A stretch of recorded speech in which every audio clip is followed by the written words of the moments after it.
about 1850 and 1910.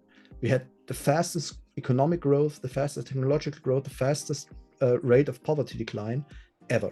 And this was only possible by money as a base layer, the hard gold standard, the free banking system. And essentially, there's 6 characteristics that have been identified over history that make a money a good money.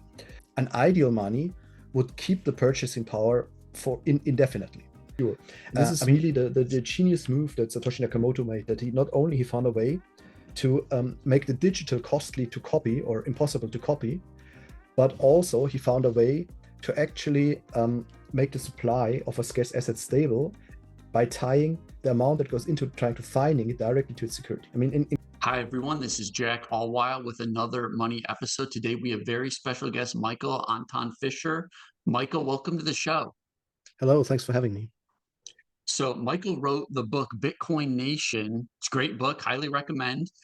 And before we get into some of the money foundations, the Bitcoin mechanics, and then your idea of this Bitcoin Nation, I do like to ask people, what was your relationship like with money? And I know in the book you get into what is money, but like when you were growing up, how did you view money and what was your relationship to it?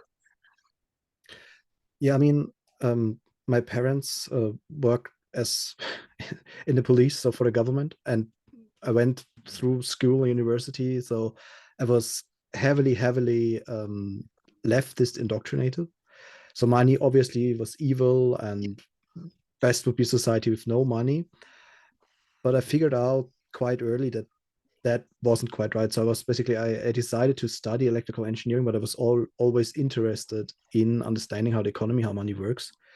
And when I left, or when I really finished my engineering degree, I wanted to do an MBA or another economics degree. But I was basically I joined a friend of mine in class, and after 3 lectures, I said, just what they teach in university just has to be wrong, because everything I know from engineering about how the world works is negated by what they teach in economics.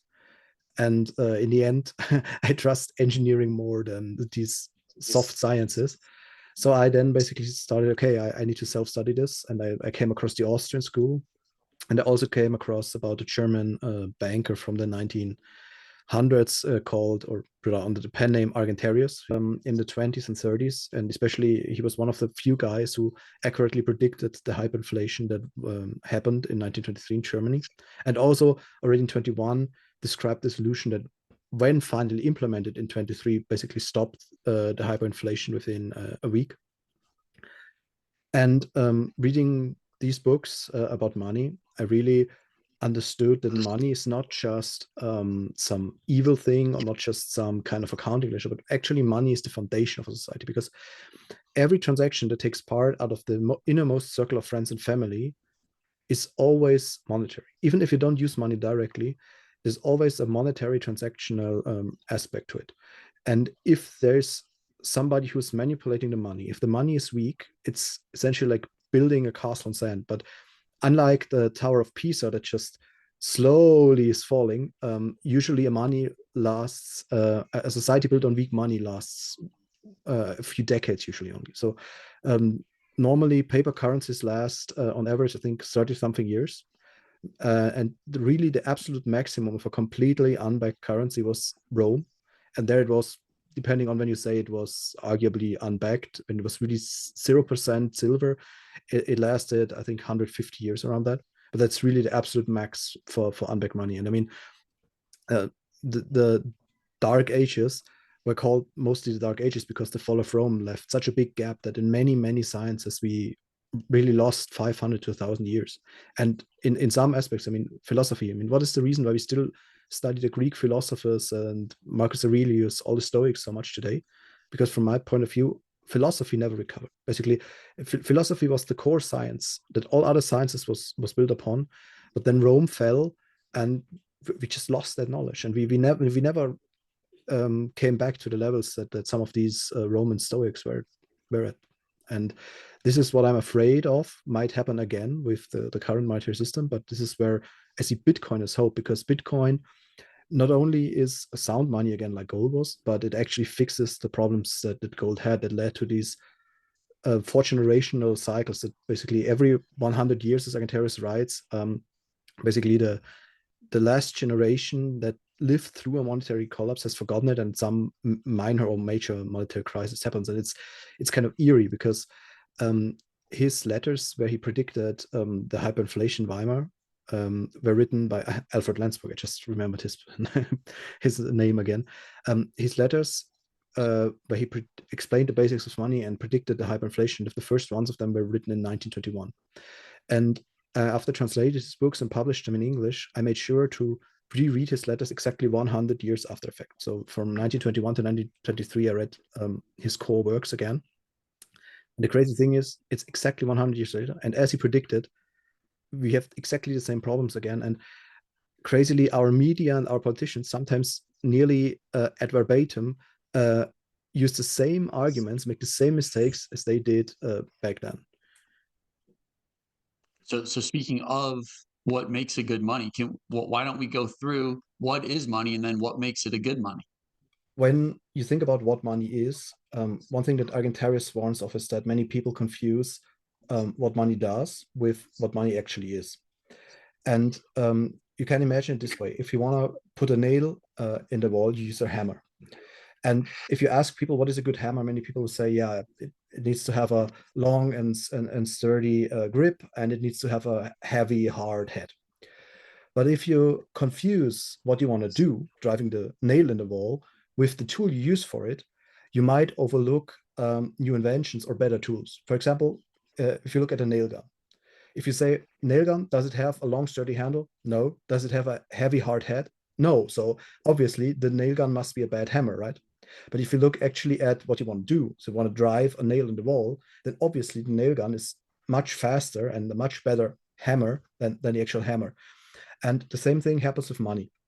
Many people think what they want is these little paper bills or gold coins, but what they actually want is a medium of exchange.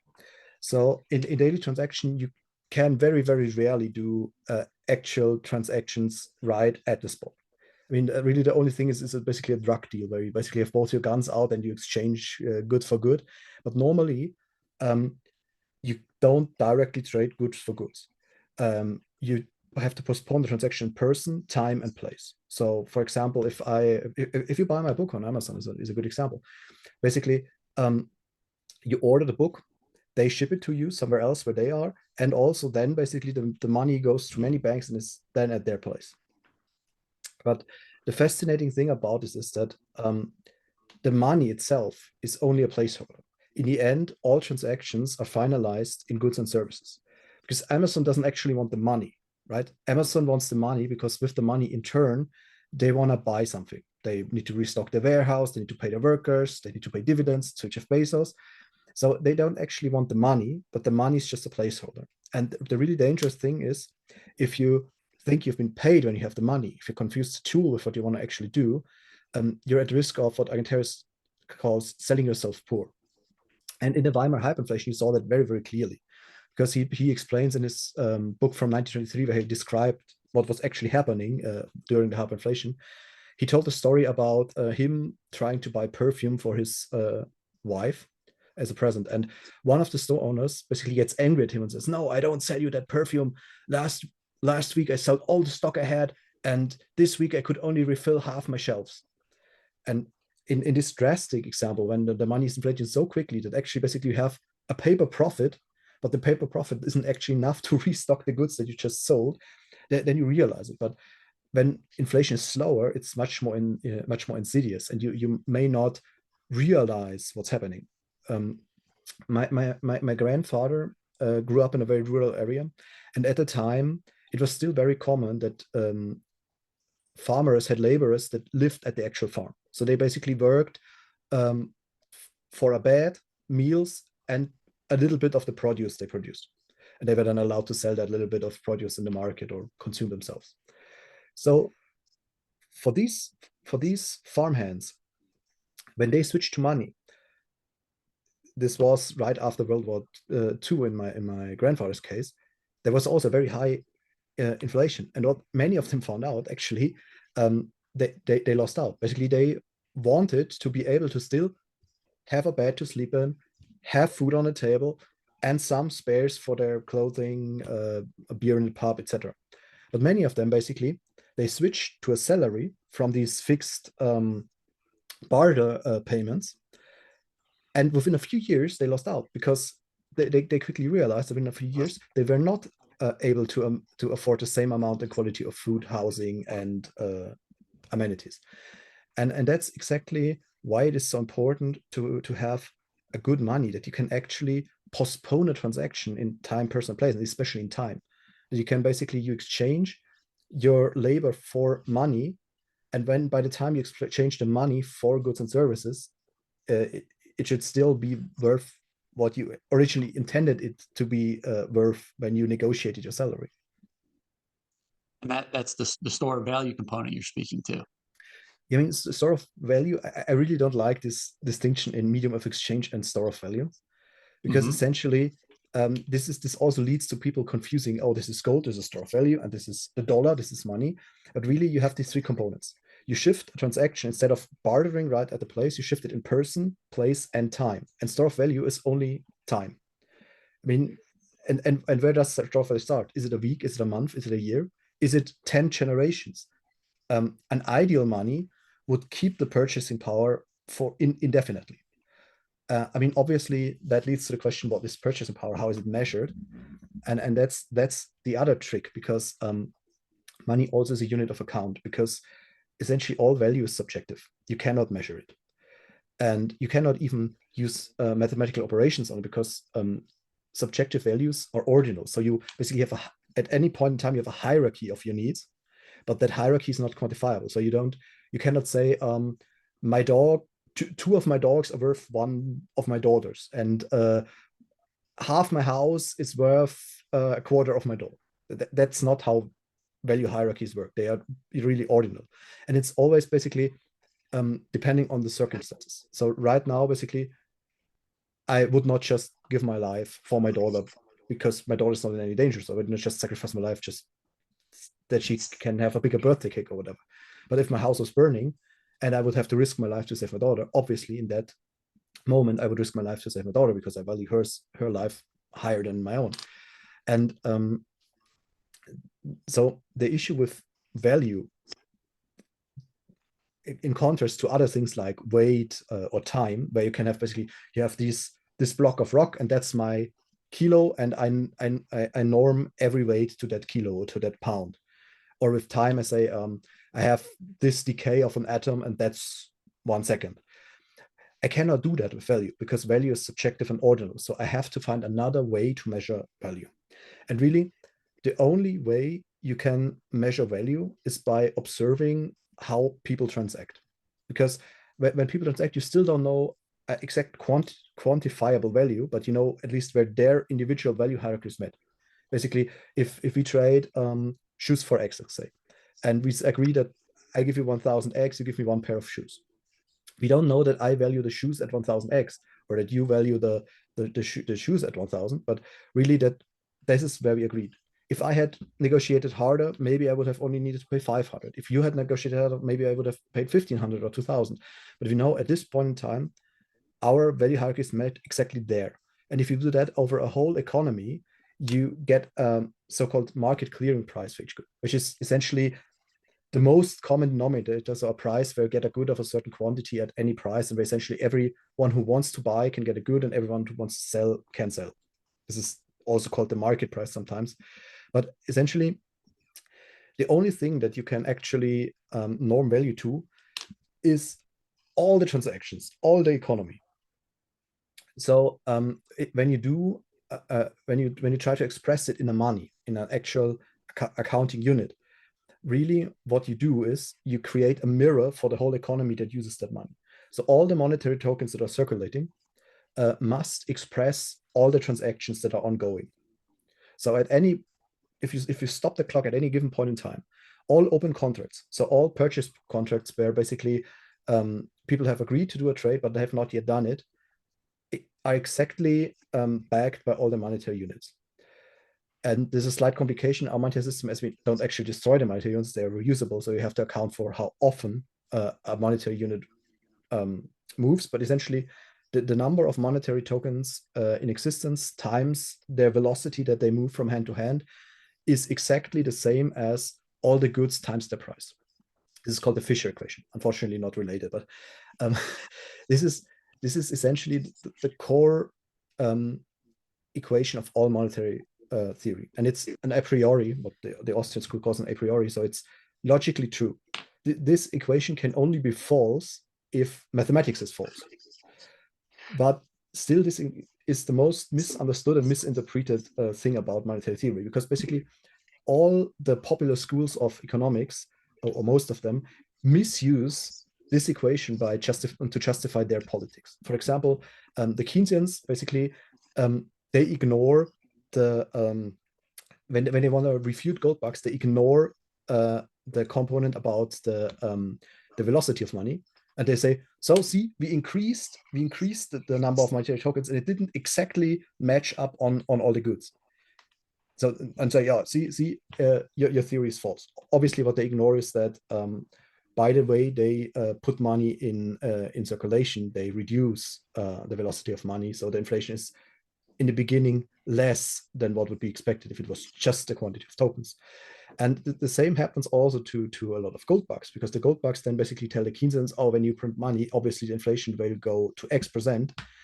And so many misunderstandings in economics are based on misunderstanding the Fischer equation. Well, why don't we get into what makes a money good then? I mean, you bring up these 6 characteristics, and you call it the moneyness, or like the hardness of the money. Can you go through those 6 characteristics?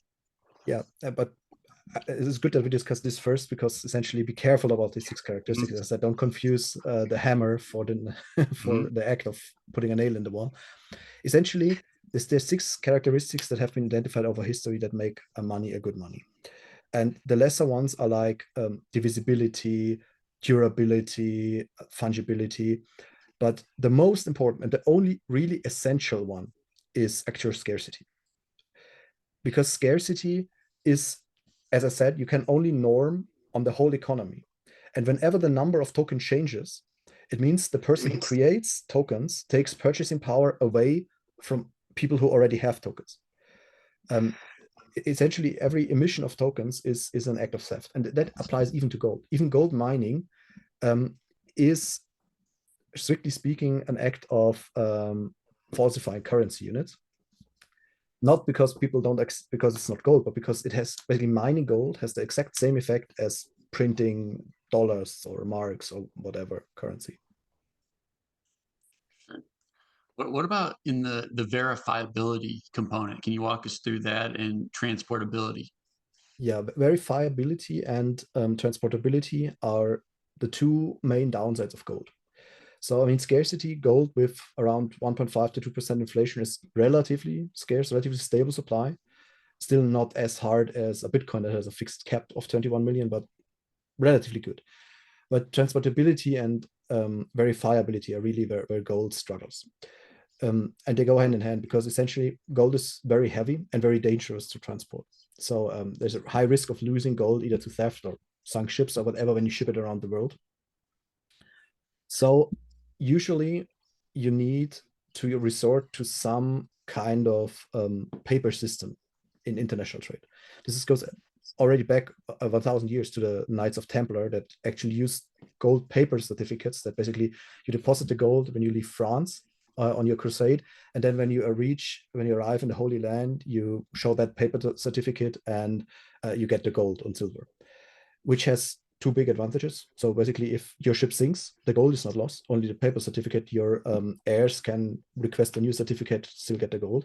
And also you have some kind of theft protection, because if, in that case, if a Saracen robs you of the paper certificate, the Knights of Templar definitely wouldn't believe him that he's actually that European noble specified on the certificate, and wouldn't give him the money. So with paper certificates, you get transportability for gold, but you lose all verifiability of the supply, because in the end, the Knights of Templar might just take your gold, give you the certificate, and then basically spend all that gold, and still the certificate is there, but you don't know if the gold is there.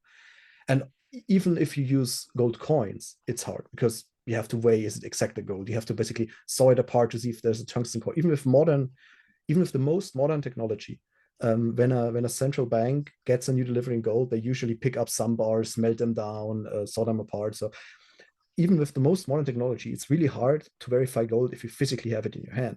But as soon as you move to any kind of paper or digital certificate, you have absolutely zero verifiability. Whereas with Bitcoin, if you have a node, for example, here's my little Brains mini miner back there. You can have a node on an old PC for $100, $150. Brand new Raspberry Pi based node is around $200 at this moment.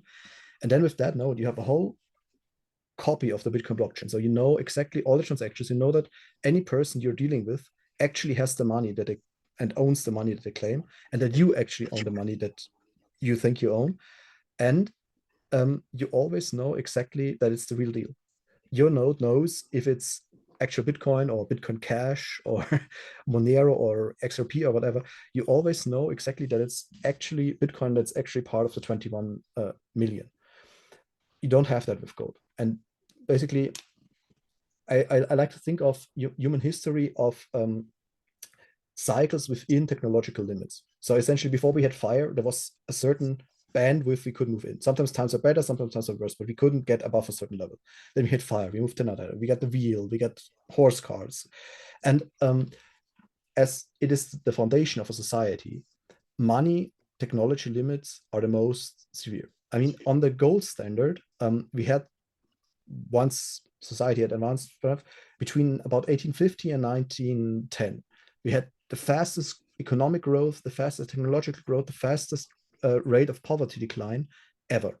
And this was only possible by money as a base layer, the hard gold standard, the free banking system, and all the other technological and societal developments. But basically, this was the upper limit of gold. And now basically we're devolving as a society because we've moved away from that hard money. And now with Bitcoin, I think we can move to a whole other paradigm because it's just better money than we ever had, which will allow us to build a better society than we ever had. So now transitioning, I would like to get, I liked in your book, you do a little bit more on the technical side of what's actually going on with Bitcoin. I think I'd like to start with, what is this concept, proof of work? Yeah, proof of work essentially is the trick how to resolve the dilemma that in the digital realm everything's copyable, or even in the non-physical realm. And even paper dollars, paper gold certificates are copyable at little to no cost. And there have been many attempts to solve this, basically making the map actually the territory, because a map can say anything. It can be accurate or it cannot be accurate. You never know without seeing the actual territory. And what Satoshi Nakamoto, the founder of Bitcoin, found out is that with proof of work, so with tying the emission and the transactions of Bitcoin to an actual proof of work in the real world, you can make the map the territory. This only works for Bitcoin because you cannot, some say then, oh yeah, then we just put real estate on the blockchain. No, this works only if the actual digital thing is directly related to the energy spent in the real world. So it really only works for the monetary base layer, but there it works very well. Because essentially to write a new block to the Bitcoin blockchain, which is essentially an open ledger where all transactions are noted in. Here in the back, I have a copy of all the transactions that have ever been done on the Bitcoin blockchain.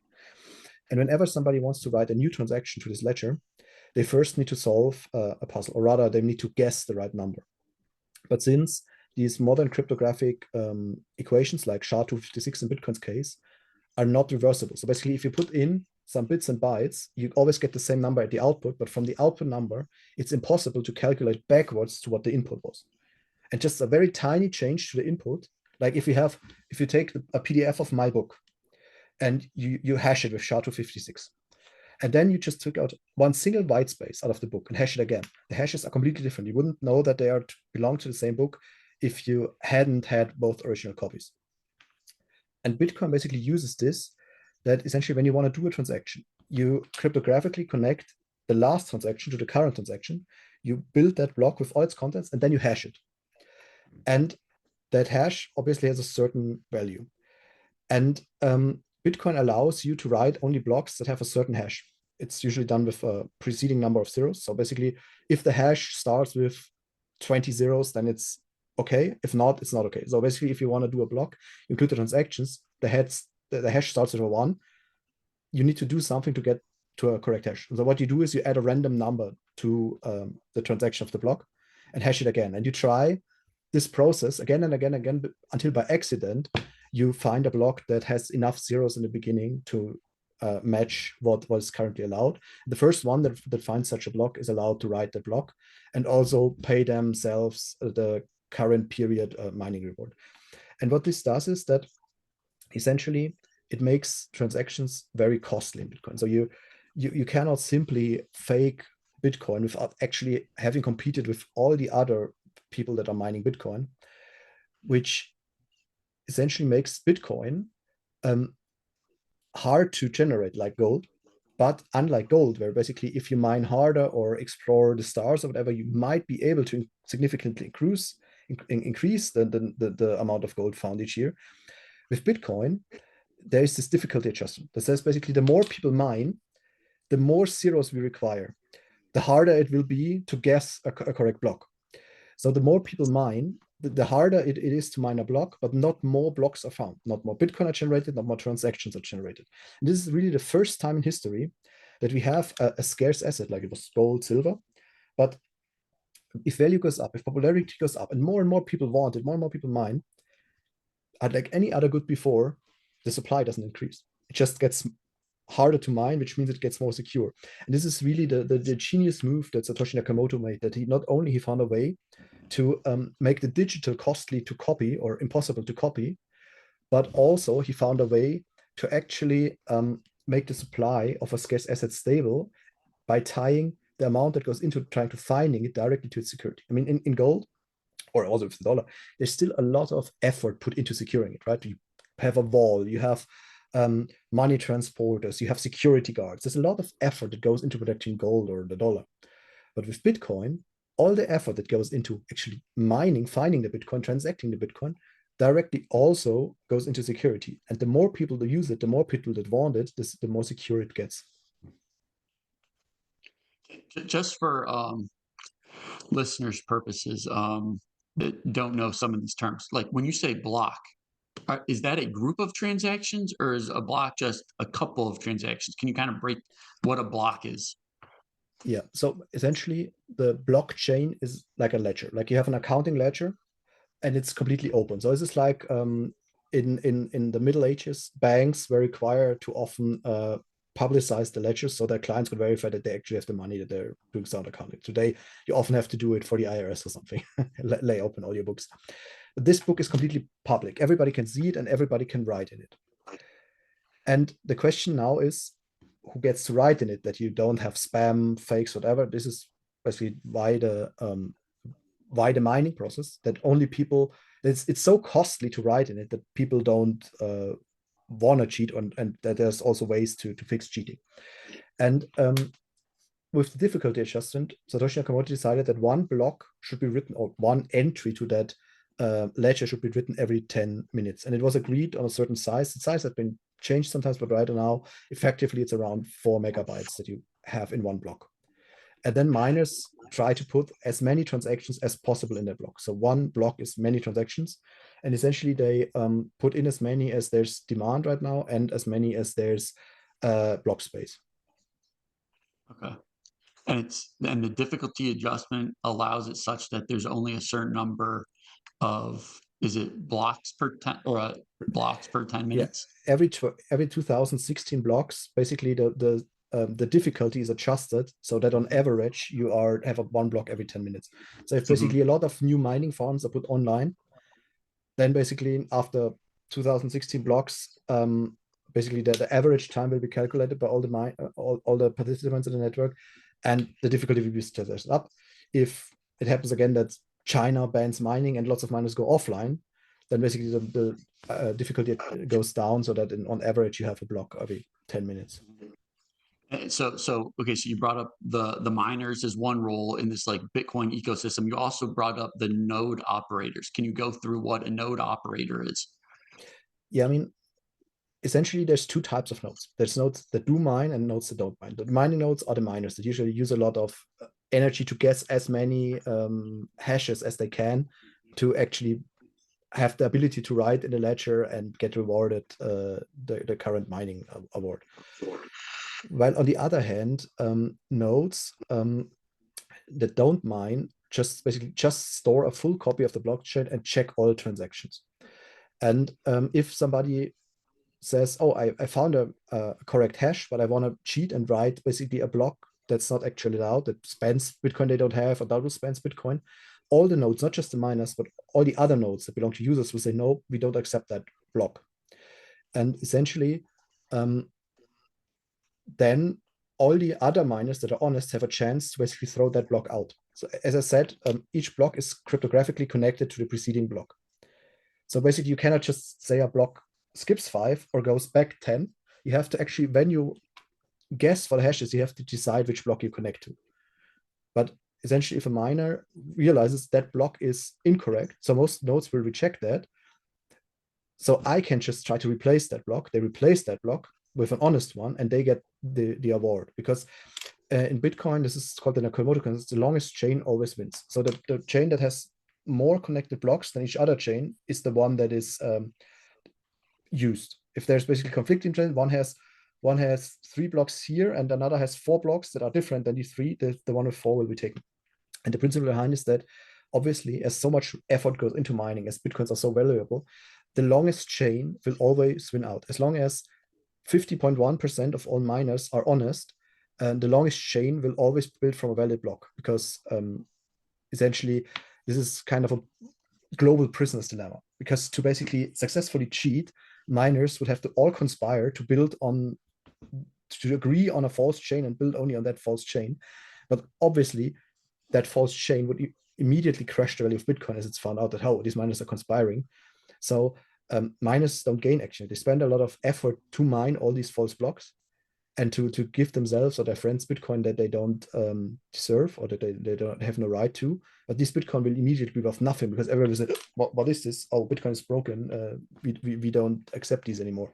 So there's a very, very strong incentive structure to always mine valid blocks and to always have the longest chain, the honest chain. And you always have basically the option to run your own code on your node.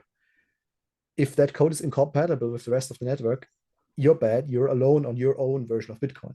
But if the super majority of all participants accepts the code, then that code is Bitcoin.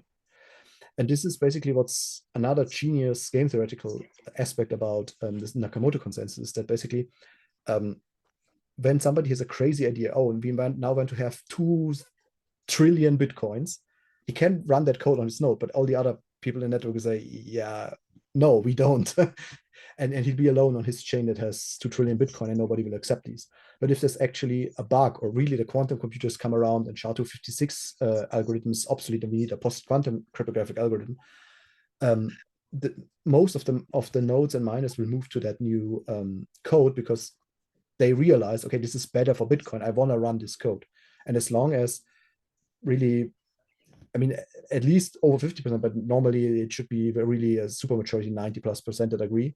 This is really important, because otherwise you have 2 forks that compete for some time. Happened many times in Bitcoin's history. Always the original chain won out. The bigger changes were rejected, but essentially you can run any code on your node that you want. Nobody can update your node for you. You decide what blocks you accept. And the incentive structure is such that basically the honest code always wins out. I mean, speaking to the you would have to conspire to attack it. You did make a comment like an attack on Bitcoin is no longer possible by any single country. Like, how do we can we break down that statement? And how do we know that? How do we know countries might not conspire together to try to attack? I mean, obviously countries could conspire together, but it's really hard. I mean, right now, mining is a very privatized business. So I know that some governments already mine, but there's a huge industry of private mining. So any government, before they can even think of conspiring with other governments, they would have to round up all the miners in their country and basically force them to mine the invalid blocks. But then again, hash rate is so distributed around the globe that no single country has more than 50% of the miners in their country and can attack it. And these miners need to be made, the chips need to be made, they need power supply. So it's also not something that you just quickly switch on. I mean, the closest to super majorities right now is the US, with China in place too. And the interesting thing about China is that China still has around 30% of the hash rate, but mining is actually banned there, which just shows you that even in totalitarian China, I mean, some miners probably belong to the government, but obviously, even in China, with all the surveillance they cannot find all of these mining rigs. Some of them are just in the jungle, hooked up to some water power. Many of the hydropower stations in more rural regions, they actually only survive economically because of Bitcoin miners. So basically, when the government banned it, they just hit the miners. So even a country like China cannot take control of all the hash rate in its country. And even if they did, they don't have enough hash rate to successfully attack Bitcoin. So you would really need the US, Russia, China to conspire, which is very unlikely. And even then it's hard, because even then they basically need to get a control over enough private miners to actually do that. And Bitcoin miners are used to having to quickly pack up and leave, because many countries first are very welcoming, then some other politician comes into power, he's very anti-Bitcoin. So miners are really mobile. They just pack up the stuff and leave if a country gets hostile. So it's really hard to actually get control of Bitcoin mining. When you're mentioning what countries control the hash rate, how do we are there websites that track, like, China has this percentage? Or how do we know where the miners are? Yeah, that's also the thing. This goes purely by IP address. And the assumption there Okay. is that basically miners want to really have a quick internet connection, so they don't want to use Tor or VPNs. But obviously, some of the smaller solo miners, they use Tor, or if they are in China, they use VPNs. So it's not an accurate art of measuring that. And essentially, the crazy thing is, some of the very best programmers and cryptographers in the world are hardcore Bitcoiners.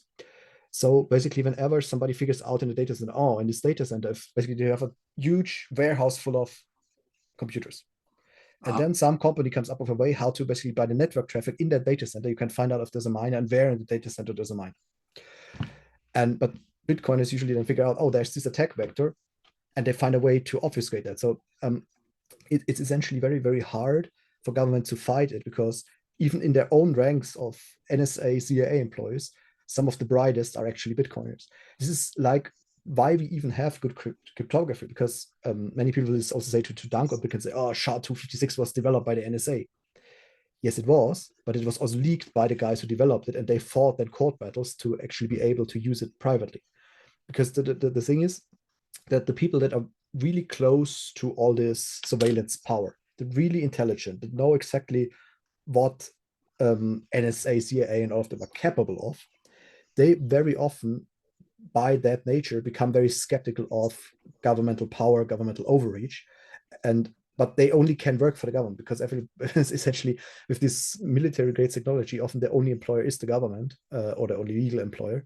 So the biggest issue that government secret agencies have is that among all the top programmers and cryptographers, many of them are Bitcoiners. And even if they work for them, they might not actually work for them if they go against Bitcoin. They might actually sabotage it from the inside. Interesting.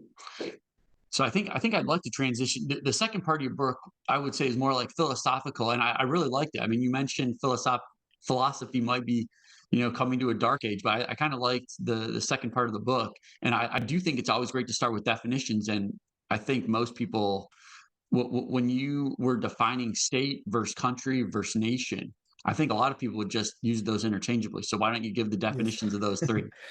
Yeah, I mean, colloquially, you use it interchangeably, but that's a really modern problem that we basically, like in Orwell, we have no ability to talk, because every word is so mushy and so used in so varying definitions that every discussion devolves into a discussion about definitions. So I said, okay, I need to make a point, I need to specify words, and I basically went off the old ancient biblical definition of what a nation is. And in the Bible, a nation was a family tribe. Essentially, a nation was defined by a bloodline. And at that time, that really was how society, especially in the Middle East, was organized in the Old Testament. And then later, countries and states evolved. And I say basically, nation is bloodline, friends and family, a group of people that voluntarily bands together. Then a country is essentially a territorial organized society that can consist of one or more nations. And a state, on top of that, also has a territorial monopoly. For example, the Roman Empire was one of the early states. There were many, many different nations, many, many different countries under the state that was the Roman Empire. Okay. So, okay, so you're saying there could be multiple countries in a state by that definition. Is that right? There can Okay. also be multiple states in one country. That's where I was, because I was like, so how would you define like Germany right now? Yeah, Germany, if you look at it historically, it's really a mush of many nations, of many countries in one state, but also that state is separated in smaller states that have some kind of liberty, like the US is separated in 50 states. So the lines are blurred, but it's really important, I think, to make that distinction, because the state really is something that's actually rather recent. As I said, it's around 2000 years that it emerged, that you actually have this monopoly of violence structure. Because people always think, yeah, this was always the case, but no, it wasn't. Like even a few hundred years ago, there was, for example, the Hanseatic cities in Germany that belonged loosely to the German Holy Roman Empire, but that were actually independent and that were actually based on a merchant code and not a monopoly on violence. So essentially, the merchants banded together, agreed to a way to structure the law, to a way to structure the justice system, but they weren't actually a state in the sense that there was a monopoly of violence, there was a central ruler. And yeah, as I said, this is a rather new technology, this state technology, and I think it's one that's now slowly being obsoleted, or at least the territorial state, because states, as I said, a country is a territorial organization that not necessarily must be a state, or many countries can be in one state. But I think that more and more of a time, more states can be in different countries, because the reason why states were always territorially organized is historically due to the limits of weapons technology and communications technology. Essentially, even in the Second World War, you had basically a range of maybe 50, 60K from the furthest reaching artillery. That was really the distance that that war was fought at. And if you go back just a few hundred years before that, the distance was really line of sight that you fought wars at. So essentially, whenever you had a large territory for lots of people, that was advantage over having a small territory. If you look at historical examples like Carthage against the Roman Empire, Carthage really was the first libertarian society organization. There were several free cities that were also like the Hanseatic cities, largely based on merchant code, largely based on voluntary cooperation, not so much on this is a ruler king dynasty. They had a different organization of society, and they went up against Rome. And because they were so free, they were more economically successful as Rome. So for the first few hundred years, it looks as they might actually dominate. But in the end, Rome expanded enough, had enough people that with sheer numbers, they in the end crushed them and eliminated them. And that's how it's been for all of human history. Basically, if you go back to the very first tribes, right? If times are good, all the tribes have enough food, everything's fine. But then as soon as times get tough, a stronger tribe will simply rob, attack, enslave weaker tribes. So two weaker tribes can band together to fend off one stronger tribe. And that's really how states evolve. Just basically this dog eat dog world, breeding bigger and bigger dogs. But so I guess that kind of yeah, brings me to, so you're kind of proposing this idea where one chooses their state services like an internet provider. yes. Um, and I keep coming back to kind of how do you provide protection if you're not in like the same territory? Or is that not the right way to think about it? Yeah. So as I said, we always are in bands of what the technology allows. And so far, until middle of last century, the best technology was territorial states. But now I think that has flipped. Now it's a disadvantage to have a large territorial size. It's much better to be like the internet, be everywhere and nowhere at the same time. And the interesting thing is, I mean, how do states provide protection right now? For example, I live at the Austrian border. I have three European capitals that are physically closer to me than Berlin. That's my capital. So the funny thing is, you have local police forces, right? And with the internet, with all the technology we have, it's actually much easier if you have a large organization that spans all the globe, has a lot of money because it has lots of members, and then specifically deploys police or judges where it's needed, and not has this centralized organization that is just basically, oh, for example, Salzburg, next biggest city to me, is in Austria. But with the EU, they have some kind of context, but for them, it's rather hard. It takes a long time. So we have lots of thefts here because many people just basically they steal a car or they break into a house, and they know that by the time the police arrives, they're already over the border in Austria or even already in Eastern Europe.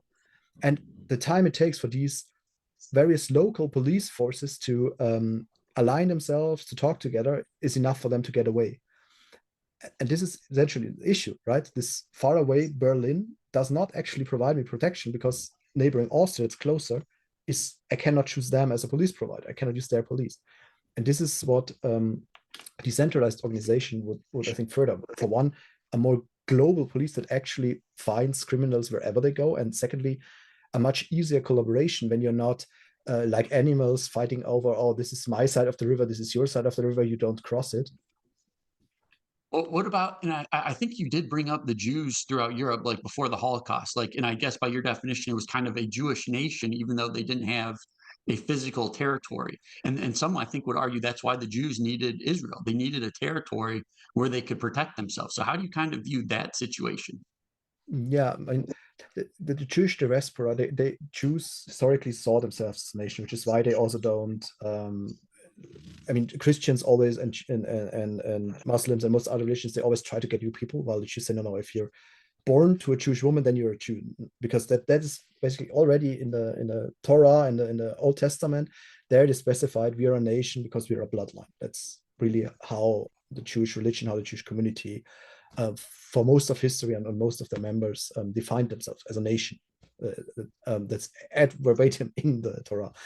And the thing about them is that they basically already over 2000 years ago, they lost their territorial country, they lost their state until only last century when they regained it. So they were the first decentralized nation. They were spread around the globe, but still they largely had their own justice system, they had largely their own education system, they had their own ways of communicating, and they were organized much freer than many of the societies at their time, especially in the Middle Ages, which is what made them famous, which made many of the host states so envious of them and made them find a reason to go after them, right?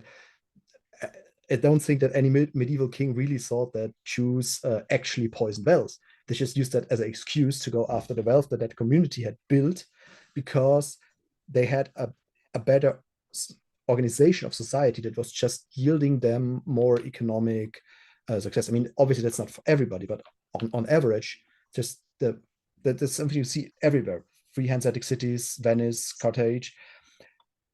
The freer an economy is, the more successful it is. And especially the more internationally it's linked, the more freer it can trade. And that was really the strength of the Jewish nation for the last 2000 years. And if you just look at the size of the Jewish people, they were comparable to, at the times, to Carthage, to the Hanseatic cities, to Venice. But all these territorial small free states in the end lost out. They were wiped out, conquered, assimilated. Small size and territorial organization was always fatal. But even though they didn't have the internet, the Jewish community organized very well, had communications, made it work. And yes, they were persecuted. But what you have to see is they were persecuted and managed to get as many of the people out, escape, go to a new place, while many other communities of similar size were just completely wiped out. So they suffered, but they survived, unlike Carthage. So, okay, I don't want to give away. I could talk to you a lot about topics in the book. I don't want to give away too many of the talking points, but you do at the end. You kind of say Bitcoin nations are inevitable. Um, can you kind of break that down and maybe why maybe we couldn't just have like two parallel systems where we have like fiat over here and then people are using Bitcoin in the background, kind of like what's going on now? Why can't we just have like two I parallel mean, systems? there's two trends. So there is this trend to a more decentralized society that was already described in the 90s in the book Sovereign Individual. So this is a trend that the internet just brought, and Bitcoin is enhancing and speeding up. And this trend goes well along with other technologies that actually, I think, make decentralized nations more competitive, better, stronger than the old centralized state concept, which is why I think this type of decentralized organization went out. But as I said, the foundation of a society is its money. And the better the money, the better and it can be the economy and the society. So obviously, I think long term, a society on a Bitcoin standard will win out over one on a fiat or even a gold standard. But the real core issue is what Argentaris describes in his book Valuta, which I put as the second part into my English translation called The Essence of Money, that what really limits a fiat currency normally is the gold standard, because basically the fiat currency in one country has to compete with the international gold standard of other countries on a gold standard, which basically just drains the capital stock of that country, and at some point it just collapses after a few decades, and then the fiat standard is gone. People say, we have to adopt gold. The reason why this fiat standard with dollar being as the global reserve currency being decoupled from gold since 1971, so for over 50 years, this lasts so long because there's no gold standard it has to compete against. But as soon as it has to compete against the Bitcoin standard or another new gold standard, it will very quickly collapse.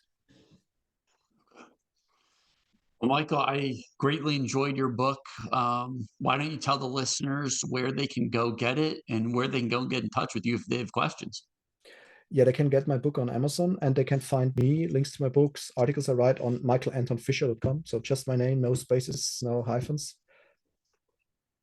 Awesome. Thanks so much for coming on. Thanks for having me.